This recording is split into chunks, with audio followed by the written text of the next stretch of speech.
Olá, pessoal!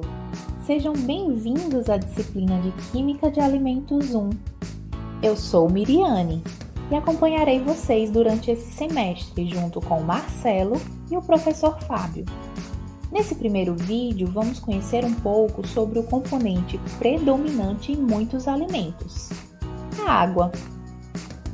A molécula de água possui 2 átomos de hidrogênio e um de oxigênio, que estão unidos por ligações covalentes polares. O oxigênio possui alta eletronegatividade e acaba promovendo um efeito repulsivo em seus elétrons. Consequentemente, diminui o ângulo entre os 2 átomos de hidrogênio. Deste modo, a molécula de água apresenta a forma de um tetraedro distorcido, pois o ângulo de ligação é menor do que o de um tetraedro perfeito. O hidrogênio tem carga positiva, enquanto o oxigênio tem carga negativa. Cada átomo de hidrogênio ocupa um vértice do tetraedro com carga positiva, enquanto os outros 2 vértices são ocupados pelos pares de elétrons do átomo de oxigênio com carga negativa. Com isso, cada molécula de água pode se ligar a outras 4 moléculas, através da formação de ligações de hidrogênio, onde o polo positivo de uma molécula atrai o polo negativo de outra. Essas ligações entre as moléculas de água permitem a formação de uma estrutura tetraédrica tridimensional.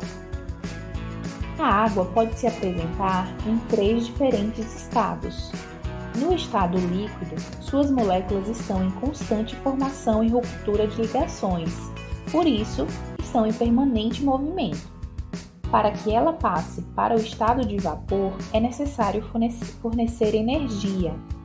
Desta forma, as moléculas se agitam, movimentando-se em maior velocidade e rompendo as ligações de hidrogênio. Neste estado, as moléculas estão muito afastadas entre si e praticamente livres, sem muitas ligações de hidrogênio. Para que a água passe para o estado sólido, é necessário retirar a energia do sistema e diminuir o movimento das moléculas. Neste estado, as moléculas estão bem ordenadas, com muitas pontes de hidrogênio sendo formadas e poucas sendo rompidas. Vocês já ouviram falar no estado cristalino? Ele ocorre quando todas as moléculas ocupam posições fixas. A formação do retículo cristalino é responsável pela menor densidade do gelo comparado à água, o que explica o gelo boiar na água líquida. Legal, né? Os 3 estados da água podem ser relacionados através de um diagrama de fases, onde cada fase é separada por uma linha de equilíbrio. Essas linhas se encontram em um ponto chamado ponto triplo. Neste ponto, as 3 fases coexistem. Além disso, em pressões abaixo deste ponto, à medida em que se aumenta a temperatura do sistema, é possível passar do estado sólido para vapor, fenômeno conhecido como sublimação. Esta é a base para um método de secagem bastante utilizado em alimentos, a liofilização. A água apresenta algumas propriedades incomuns quando comparada a outros solventes, como a alta capacidade calorífica, o elevado ponto de fusão e ebulição e alta tensão superficial. A tensão superficial está relacionada com as fortes ligações de hidrogênio que necessitam de alta energia para serem quebradas. Essa propriedade permite que insetos andem sobre a água.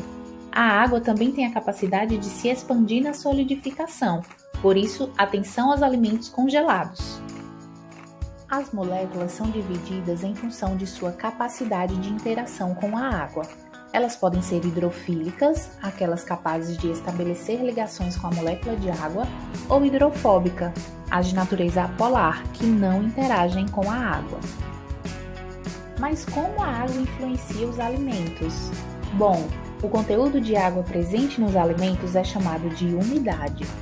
A umidade é um parâmetro que influencia fortemente na estabilidade, processamento e armazenamento dos alimentos. pois propriedades como textura, sabor e aparência dependem do teor de água presente. Além disso, a água tem forte relação com a deterioração química e microbiológica. É preciso saber que o valor total da água presente nos alimentos não indica como ela está distribuída, pois ela pode estar associada a outros constituintes não aquosos. Sabendo disso, pode-se admitir que a água pode ser encontrada no alimento em 3 diferentes formas. Quer saber quais são estas formas e como podem ser medidas nos alimentos? Então eu te convido a ouvir o nosso primeiro podcast da disciplina. Não perde tempo, tá? Até mais!